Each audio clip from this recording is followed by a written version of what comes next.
बिस्मिल्लाहिर्रहमानिर्रहीम। नाज़रीन अस्सलाम वालेकुम, मैं हूँ इमरान वसीम। नाज़रीन, इस प्रोग्राम में साबिक़ वज़ीर आज़म इमरान ख़ान से मुतल्लिक़ दो बड़ी अहम ख़बरें आपके साथ हम शेयर करेंगे। एक तो नाज़रीन, अडयाला जेल में जो आज तोशाखाना 2 केस की जो समाअत हुई है, जिसमें इमरान ख़ान और बुशरा बीबी साहिबा को मज़ीद जिस्मानी रिमांड के लिए पेश किया गया। इस केस की समाअत के दौरान साबिक़ वज़ीर आज़म इमरान ख़ान की जानिब से जो नैब की प्रोसिक्यूशन की टीम है उसकी हद तक की गई। तो जब इमरान ख़ान साहब ने ये हद तक की और उनकी तज़लील की, तो उस पर जो नैब के प्रोसिक्यूटर हैं सरदार मुज़फ़्फ़र अब्बासी, उन्होंने इमरान ख़ान साहब को क्या जवाब दिया, जिस पर बानी पीटीआई लाजवाब हो गए और फिर उन्हें माफ़ी क्यों मांगना पड़ गई कमरा अदालत में नैब की प्रोसिक्यूशन की टीम से। और फिर आज की समाअत में जो सहाफ़ी मौजूद थे, उनके साथ गुफ्तगू करते हुए इमरान ख़ान साहब ने क्या कहा और जो सवालात थे सहाफ़ियों के, वो क्यों सख्त थे, वो क्यों मुश्किल थे, और उन सवालात पर जो हमारे बतूनी कप्तान हैं वो क्यों रिलक्टेंट दिखाई दिए, वो क्यों लाजवाब होते रहे। और यहाँ तक कि जो माजी का एक सबक इमरान ख़ान साहब ने अपने वोटर सपोर्टर को पढ़ाया था, हमें भी पढ़ाया था। बेशक हम वोटर सपोर्टर नहीं, लेकिन सबक तो हम भी सुन रहे थे इमरान ख़ान साहब का, हमने बेशक उसको याद नहीं किया। वो ख़ान साहब के वोटर सपोर्टर तो उनका जो सबक है वो याद कर लेते हैं, ये नहीं पूछते कि पिछला फार्मूला तो सबक का ये था, इस सबक को याद करने का फार्मूला कुछ और है। तो आज जो इमरान ख़ान साहब कहते थे कि न्यूट्रल तो जानवर होता है, आर्मी चीफ़ के हवाले से तो ख़ान साहब इस बात से भी मुनर्रफ हो गए, मुकर गए। लेकिन एक एतराफ़ भी किया इमरान ख़ान साहब ने और कहा कि मैं ये एतराफ़ कई बार पहले भी कर चुका हूँ। तो ये क्या माजरा हुआ है, ये क्या मामला हुआ है, इसकी डिटेल प्रोग्राम में आपके साथ हम शेयर करने जा रहे हैं। कुछ दीगर ख़बरें भी हैं, उनकी डिटेल्स पर भी आप नाज़रीन के साथ हम बात करेंगे। लेकिन प्रोग्राम का आगाज़ करने से पहले आप देखने वालों से चैनल सब्सक्रिप्शन की दरख्वास्त करेंगे कि चैनल को सब्सक्राइब कर लें, बेल आइकॉन का बटन प्रेस करें और अगर आपको हमारी वीडियो पसंद आती है तो इसे लाइक भी करें और शेयर भी करें। तो जैसे मैंने कहा कि कुछ दीगर ख़बरें भी हैं, तो पहली ख़बर से नाज़रीन गुफ्तगू का आगाज़ करते हैं। नाज़रीन, तहरीक लब्बैक के नायब अमीर ज़हीरुल हसन शाह, जिनकी तरफ से चीफ जस्टिस काजी फ़ाइज़ को धमकी दी गई और बाउंटी का ऐलान भी किया गया कि अगर ऐसा करोगे, यानी काजी फ़ाइज़ को कत्ल करोगे, तो 1 करोड़ का इनाम मैं दूंगा। अब इसके बाद नाज़रीन भूचाल आ गया रियासती इदारों में भी, हुकूमती इदारों में भी, अदलिया में भी, कि ये किस किस्म के लोग हैं जो मुल्क के चीफ जस्टिस को कत्ल की धमकियां दे रहे हैं। तो इस पे रियासत ने जो है वो एक, कहते हैं ना कि जागी, नींद में सो रही थी, जाग गई रियासत और फिर एक्शन लिया गया। मैंने इस पे ट्वीट भी किया कि हुकूमत की तरफ से जो है वो इस पर सख्त एक्शन लेने का जो है फैसला कर लिया गया है, मुकदमे का इंदराज होगा। लेकिन ट्विटर पर हमारे कुछ दोस्तों की तरफ से कहा गया कि कुछ नहीं होगा। लेकिन बहरहाल चंद ही घंटों में जो अमीर थे, नायब अमीर थे TLP के ज़हीरुल हसन, उनको गिरफ़्तार कर लिया गया और उनके ख़िलाफ़ मुकदमा भी दर्ज कर लिया गया और लाहौर में यह मुकदमा दर्ज हुआ है मुतलका थाने के SHO की मुद्दत में और 1500 TLP के कारकुनान को भी शामिल किया गया है। मेरे ख्याल से 1500 कारकुनान की बजाय चंद कारकुनान को शामिल करते तो ज़्यादा एक ठोस मुकदमा होता। जब आप 1500 लोगों को शामिल करते हैं तो मुकदमे की मत मार देते हैं। ये तो हमारा तजर्बा है, हमने अदालतों में देखा है कि जब इतने सारे लोग शामिल करते हैं तो मुकदमे की मत बच जाती है। लेकिन बहरहाल इसमें जो दफ़ात लगाई गई हैं, इसमें ATA की यानी इंसदाद दहशत गर्दी के कानून की दफ़ात लगाई गई हैं, मजहबी मुनाफरत फैलाने की दफ़ात लगाई गई हैं, फसाद फैलाने की दफ़ात लगाई गई हैं, आला अदलिया को धमकियाँ लगाने की, धमकियाँ देने की दफ़ात लगाई गई हैं, कार्य सरकार में मदाखलत और दीगर दफ़ात को भी शामिल किया गया। लेकिन आज सवाल ये है कि ये नायब अमीर ज़हीरुल हसन शाह साहब को तो गिरफ़्तार कर लिया गया, लेकिन जो लोग आवाम को उकसा रहे थे, उनसे मुतल्लिक़ क्या होना चाहिए? क्या उनसे मुतल्लिक़ भी कोई एक्शन नहीं होना चाहिए? होना चाहिए एक्शन। नाज़रीन, मैं आपको दिखाता हूँ, ये आप देखें कि बड़े नामवर लोग, जिनको लोग फॉलो करते हैं, जिनको लोग देखते हैं, जिनके मतलब बोलने के ऊपर लोग अपनी राय बनाते हैं, ये नाज़रीन जनाब ओरिया मकबूल जान साहब हैं। इनका आप ट्वीट पढ़ लें, मैं आपको दिखा देता हूँ। अब ये क्या लिख रहे हैं? काजी फ़ाइज़ ने कदियानी मुबारक सानी की तहरीफ शुदा कुरान के इशात के हवाले से अपने फ़ैसले को बहाल रखा तमाम उलमा कराम की राय को मुस्तरद कर दिया। इस फैसले के बाद कादियानियों को कुरान या हदीस के किसी भी किताब को अपना टाइटल देकर छापने की इजाज़त मिल गई है। हालांकि सुप्रीम कोर्ट का फैसला भी बड़े वाज़ेह है और सुप्रीम कोर्ट की जानिब से बाज़ाब्ता तौर पे एक प्रेस रिलीज़ जारी की गई, फैसले की वजाहत की गई इस झूठे प्रोपेगेंडे पे। उसमें क्या लिखा गया? उसमें लिखा गया है कि 24 जुलाई 2024 को सुप्रीम कोर्ट ने फैसला सुनाया। फैसला उर्दू में लिखा गया ताकि अवामुन्नास भी इसे आसानी से समझ सकें।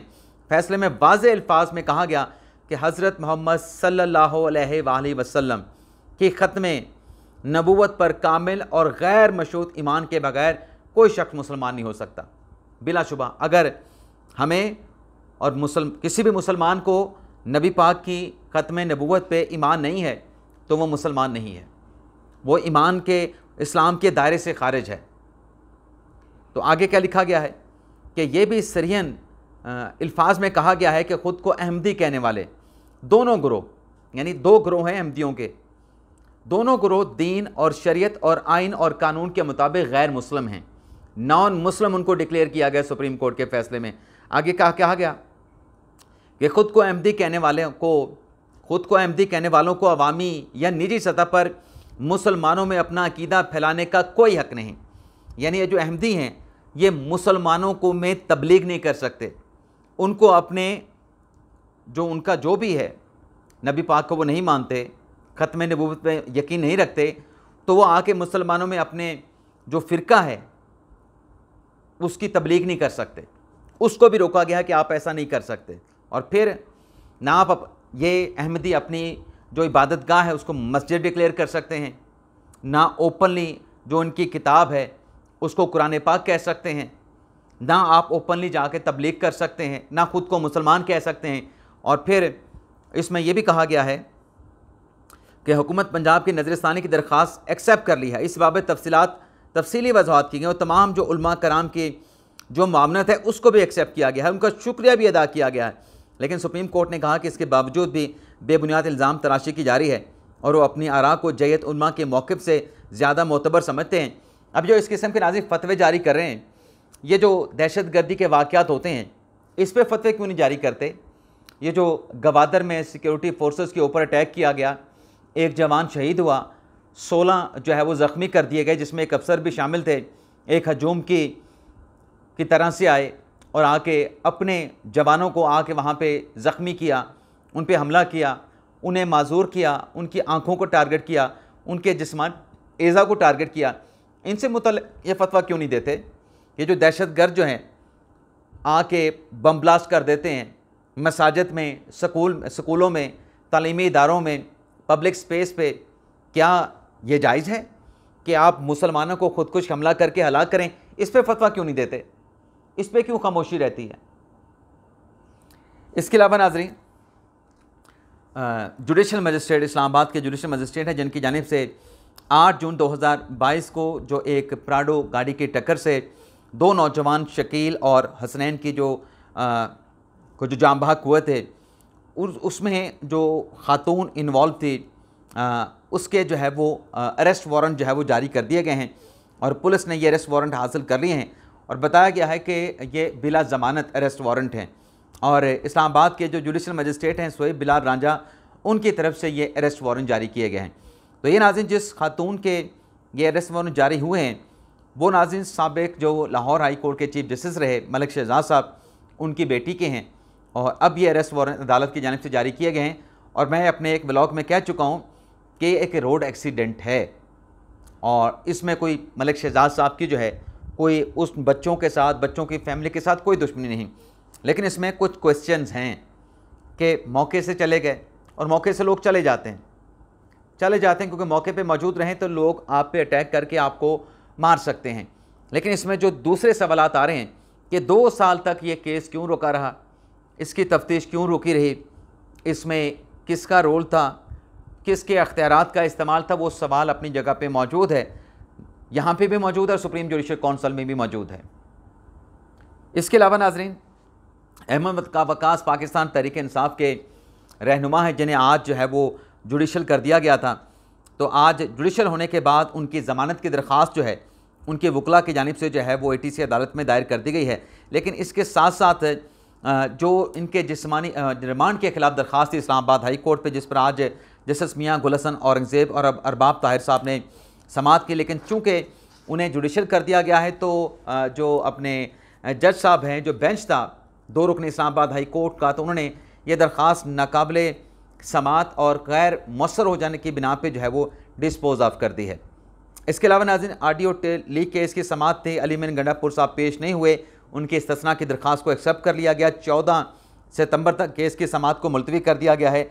इसके अलावा नाज़रीन, इस्लामाबाद में जलसे के हवाले से जो PTI की दरख्वास्त थी वो इस्लामाबाद की इंतज़ामिया ने मुस्तरद कर दी है।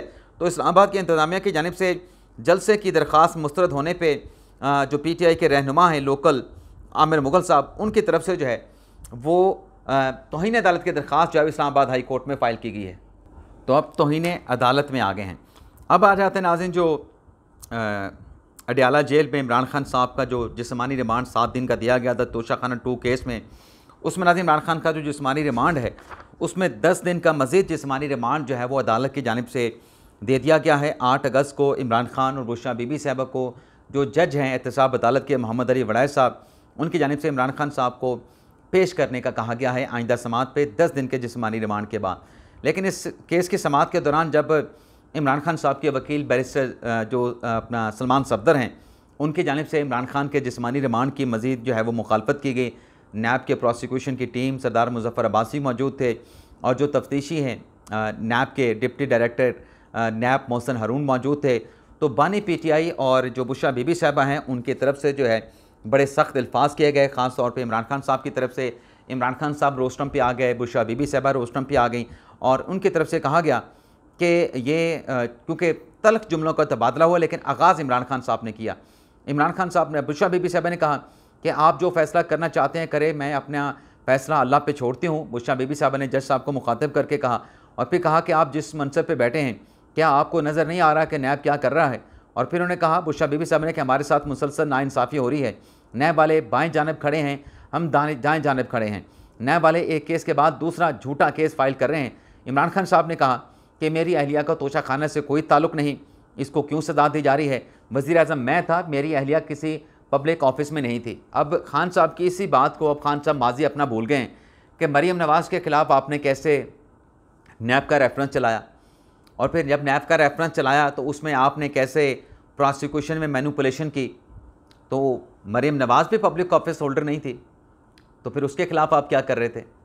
अगर आज आपका ये आर्गूमेंट है कि आपकी अहलिया पब्लिक ऑफिस होल्डर नहीं थी, तो फिर वैसे नाज़रीन मेरी चीज़ में जहन में एक और भी चीज़ सवाल था कि ये जो कंप्लीट जस्टिस का हम सवाल करते हैं कि एक मुकम्मल इंसाफ होना चाहिए, तो ये जो ऑडियोज़ वगैरह सामने आती हैं, बुशरा बीबी साहबा की आई थी इनाम शाह के साथ और भी एक आध आई थी, ऐसी ऑडियोज़ के ऊपर क्या कंप्लीट जस्टिस नहीं होता कि ये क्या कर रहे हैं, क्या बात कर रहे हैं, पाकिस्तान के ख़िलाफ़ हो रहा है, पाकिस्तान के हक़ में हो रहा है, इन ख़वातीन के ख़िलाफ़ है जिनकी ऑडियो है या जिनसे बात कर रहे हैं उनके ख़िलाफ़ है, पाकिस्तान का क्या लिंक है, रियासत का क्या लिंक है, इस पर कंप्लीट जस्टिस नहीं होता।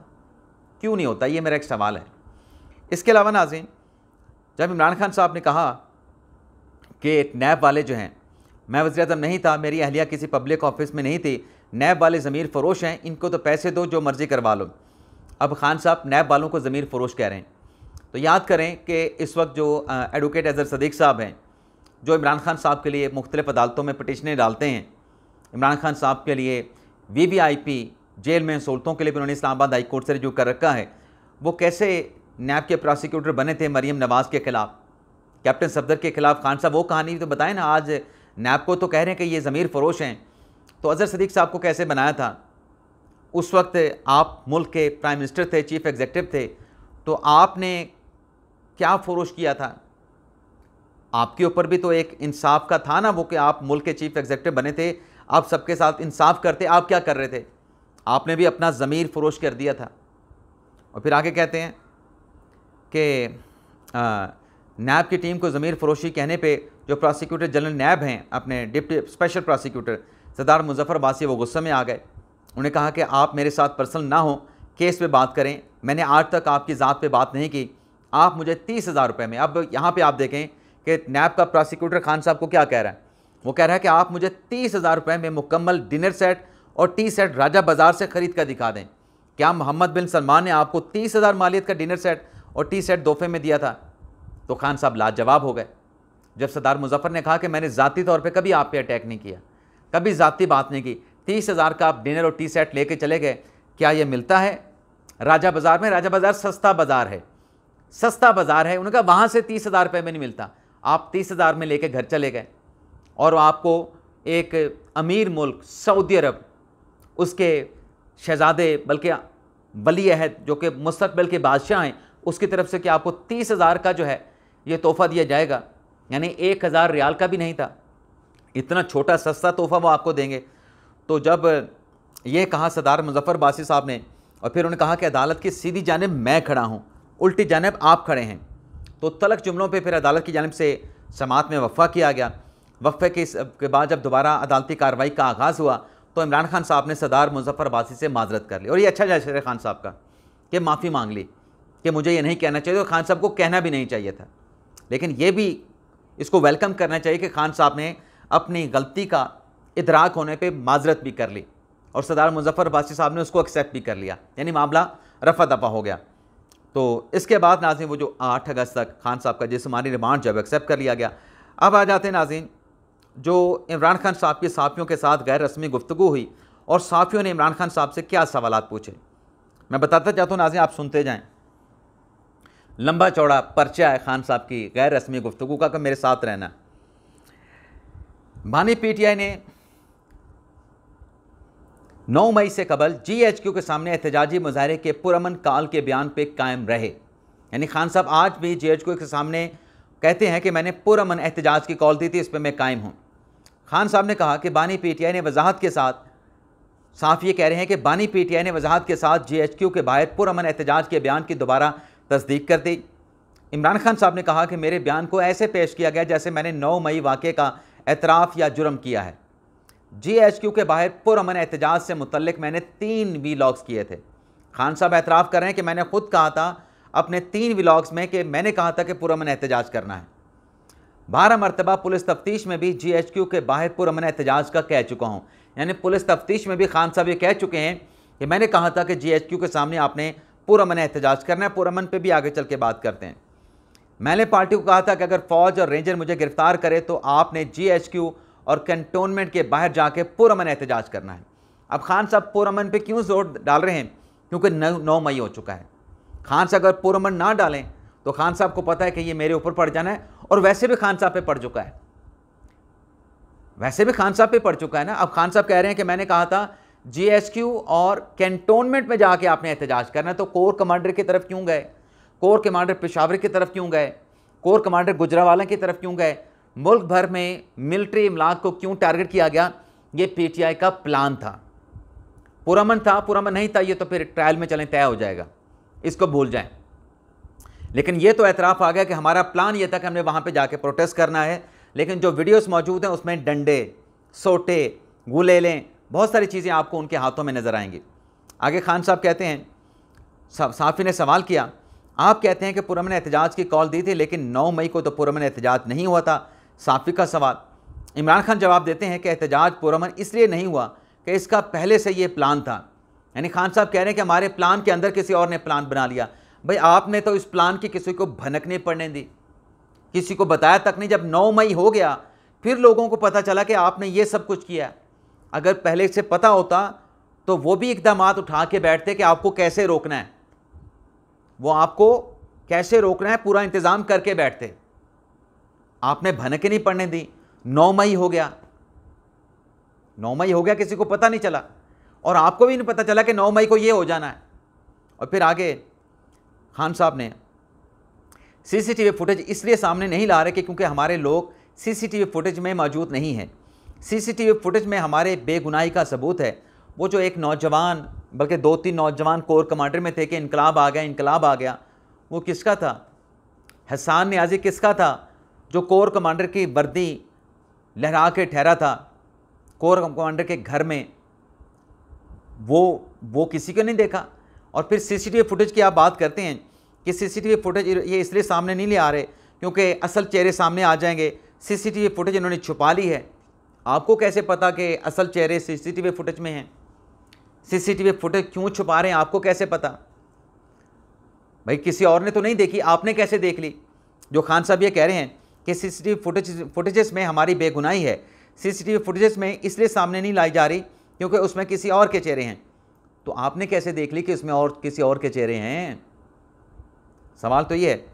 फिर आगे खान साहब कहते हैं कि 9 मई की सीसीटीवी फुटेजेस चोरी होने पे मैं अदालत जा रहा हूँ, मैं खुद रेंजर के खिलाफ केस कर रहा हूँ कि किस तरह साबिक वज़ीर आज़म को हाई कोर्ट के हाथे से गिरफ्तार किया गया, नैब ने गिरफ्तार किया था, रेंजर ने नहीं गिरफ्तार किया था। रेंजर ने वजारत दाखिला से सपोर्ट मांगी थी तो रेंजर वाले तब आए थे। अब बेशक रेंजर के खिलाफ केस कर दें, आपको कौन रोक सकता है, लेकिन वो गिरफ्तारी नैब ने की थी। गिरफ्तार करके आपको नैब के हेडक्वार्टर में लेके गए थे, रावलपिंडी ऑफिस में। फिर खान साहब कहते हैं हुकूमत ने सोशल मीडिया पर क्रैकडाउन का आगाज़ कर दिया है। 75 साल कैंसर सर्वाइवर रऊफ हसन को भी हुकूमत ने गिरफ्तार कर लिया। वो शहबाज शरीफ भी कैंसर सर्वाइवर ही था, अपने पार्टी के रहनुमा को तो पता है कि कैंसर सर्वाइवर है। शहबाज शरीफ भी कैंसर सर्वाइवर था, जिसे आप कहते थे कि इसको बाहर नहीं निकलने देना, अंदर रखना है। आप हर महीने उसको अंदर रखने का प्लान बनाते थे। और फिर क्या सोशल मीडिया के मामले पे वो तफ्तीश करेंगे? अब साफ़ी ने इस पर भी सवाल किया कि सोशल मीडिया के हवाले से, तो खान साहब कहते हैं क्या सोशल मीडिया के मामले पे वो तफ्तीश करेंगे जो खुद NRO 2 और फार्म 47 से हुकूमत में आए हैं, जिनकी कोशिश है कि फ़ौज और PTI में तसादम हो, वही इस मामले की तफ्तीश करेंगे। तफ्तीश के लिए जुडिशल कमीशन बनाएं, यानी हर मामले पे जुडिशल कमीशन होना चाहिए। और फिर कहते हैं कि हुकूमत को PTI का खौफ है, वो चाहते हैं कि PTI को फ़ौज के ज़रिए ख़त्म किया जाए।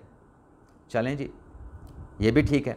आगे सुने, सोशल मीडिया पब्लिक की आवाज़ है, खुदा का वास्ता है कि आवाम की आवाज़ को डिजिटल दहशतगर्दी करार ना दें। किसी भी इदारे पे तनकीद नहीं होगी तो इदारा तबाह हो जाएगा। अभी जो चीफ जस्टिस के ख़िलाफ़ सोशल मीडिया की जो दहशतगर्दी हुई है, तो ये सब चलने दें। जो गवादर के ऊपर जो कुछ किया गया सोशल मीडिया के ज़रिए, उसको चलने दें।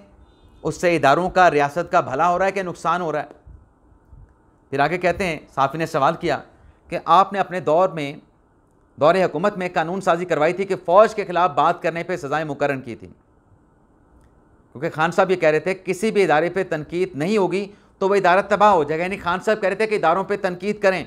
तो साफ़ी ने कहा कि आपने अपने दौर में तो कानून साजी की कि फ़ौज के ख़िलाफ़ बात करने पे सज़ाएँ मुकर्रर आपने करवाई थी। तो खान साहब ने कहा कि उस तनकीद में, इस तनकीद में फ़र्क होता है। तनकीद में फ़र्क होता है। हमारे दौर में कोई सहाफ़ी मुल्क छोड़ के नहीं गया था, ना कत्ल हुआ था। खान साहब कत्ल भी हुए थे, सहाफ़ी ग़ालिबन मुझे अभी याद नहीं पड़ रहा, मुल्क छोड़ के भी गए थे। लेकिन चलें, मुल्क छोड़ने वाली बात को छोड़ दें, कितने सहाफ़ियों को इदारों से निकाल दिया गया था, कितने सहाफ़ी बेरोज़गार हो गए थे, कितने सहाफ़ियों के प्रोग्राम वापस हो गए थे। आपको वो याद ही नहीं, उनका आप बताए नहीं रहे। हामिद मीर का शो आपने बंद कराया, कई कालम उन्होंने लिखे। मतीउल्लाह जान का शो आपने बंद कराया, तलत हुसैन का शो आपने बंद कराया, और भी कई एंकर्स के शो आपने बंद कराए। कई सहाफ़ियों को आपने नौकरियों से निकलवाया। शहबाज गिल साहब ने फ़ोन करके नौकरियों से निकलवाया, और भी आपके कई PTI के रहनुमाओं ने नौकरियों से सहाफ़ियों को निकलवाया। क्या बात करते हैं, कुछ भी नहीं किया आपने। और फिर आगे कहते हैं, सहाफ़ी ने सवाल किया कि इसका मतलब है कि कौमी सलामती के इदारे पर भी खुलेआम तनकीद की जाए। तो खान साहब ने कहा कि कौमी सलामती का इदारा हो या कोई भी इदारा हो, इदारे पर तनकीद होनी चाहिए। इन जजेस के सोशल मीडिया पर तारीफ़ें हो रही हैं जिन्होंने हमारे हक़ में फ़ैसला दिया। फ़ौज पाकिस्तान की है, नून लीग और पीपल्स पार्टी की नहीं। यानी सोशल मीडिया पे जिसकी तारीफ़ हो रही है बिल्कुल ठीक है, और PTI के लोग कर रहे हैं वो ठीक है। जिन्होंने हक़ में फ़ैसला नहीं दिया वो फिर मुल्क दुश्मन है, वो गद्दार हैं। फिर ये तो खान साहब का यही मतलब निकला। और फिर कहते हैं कि फ़ौज अगर फार्म 47 की हुकूमत के साथ खड़ी होगी तो इसकी साख्त नहीं रहेगी। फ़ौज का फार्म 47 वालों के साथ खड़ा होना मुल्क, मईशत और जमहूरियत के लिए नुकसानदेह है। और कहते हैं कि फ़ौज पाकिस्तान की है, नून लीग और पीपल्स पार्टी की नहीं। साफ़ी ने सवाल किया कि आपके बयानात ऑन रिकॉर्ड हैं, आपने कहा था कि न्यूट्रल जानवर होता है, अब आप किस तरह से आर्मी चीफ से न्यूट्रल रहने की अपील कर रहे हैं? तो खान साहब ने कहा कि न्यूट्रल का मतलब जानवर नहीं, गैर सियासी होता है। तो वो जो जानवर तुम खुद कहा करते थे, इमरान खान साहब आप खुद कहते थे कि न्यूट्रल तो जानवर होता है, तो फ़ौज कैसे न्यूट्रल हो सकती है, सिपह सलार कैसे न्यूट्रल हो सकता है? अब आप कह रहे हैं कि गैर सियासी होना चाहिए। तो गैर सियासी का मतलब न्यूट्रल ही है, किसको बेवकूफ़ बना रहे हैं? फिर आगे कहते हैं कि न्यूट्रल का लफ्ज़ शायद गलत इस्तेमाल हुआ, मेरे कहने का मकसद फ़ौज आइन के दायरे में रहे। तो आप जो फ़ौज के सिपह सलार के साथ मुलाकात कर रहे थे, जनरल बाजवा के साथ, वजारत उस्मा से कुर्सी से उतरने के बाद कह रहे थे कि इस हुकूमत का खात्मा कर दो, इस हुकूमत को घर भेज दो, वो कौन सी जमहूरियत थी? वो कौन सा आप फ़ौज को गैर सियासी रहने का काम कर रहे थे? फिर आगे कहा कि क्या आप समझते हैं कि आपके साथ जो कुछ हुआ इसमें आर्मी चीफ का किरदार है? तो हमारी पार्टी को, खान साहब ने कहा कि हमारी पार्टी को किसी ने इलेक्शन नहीं लड़ने दिया, इस्टेब्लिशमेंट के बगैर ये नहीं हो सकता था। तो आप तो कह रहे हैं कि इस्टेब्लिशमेंट जो है वो उसके साथ नून लीग और पीपल्स पार्टी लड़वा रही है, आपका इस्टेब्लिशमेंट के साथ कोई झगड़ा नहीं। अब आप इस्टेब्लिशमेंट पे इल्ज़ाम लगा रहे हैं कि इलेक्शन में जो धांधली हुई है इस्टेब्लिशमेंट के बगैर ये नहीं हो सकता था। नवाज शरीफ पे करप्शन के इतने केसेस थे, सब यकदम ख़त्म हो गए। अगर आप समझते हैं, साहब ने सवाल किया, अगर आप समझते हैं कि पीपल्स पार्टी और नून लीग आपको फ़ौज से लड़ा रही है तो हुकूमत ने आपको दोबारा मुज़ाकरात की पेशकश की, आप मुज़ाकरात की तरफ क्यों नहीं जा रहे? तो इसका नाज़रीन जवाब सुन लें, खान साहब क्या कहते हैं। थोड़ा सा रह गया नाज़रीन। हमने पहले भी मुज़ाकरात किए थे लेकिन उसका कोई नतीजा नहीं निकला। खान साहब, उसका नतीजा निकला था, आप उसका नतीजा चाह नहीं रहे थे, आपने उन मुज़ाकरात को सबोताज कर दिया था। खान साहब ने कहा कि हमारे साथ जो कुछ भी कर रहे हैं इनका हमें नुकसान ही, हमारी जमात को फ़ायदा हो रहा है। इसी फ़ायदे की वजह से तो आप बाहर भी नहीं आना चाहते, इसी फ़ायदे की वजह से आप जेल में बैठ के सियासत खेल रहे हैं। आपकी लीगल टीम ऊट पटांग जानबूझ के गलतियां करती हैं, आप करवाते हैं। फिर आगे सुने नाज़रीन कि जमात इस्लामी ने महंगाई और बिजली के खिलाफ धरना दिया, ज़बरदस्त काम किया।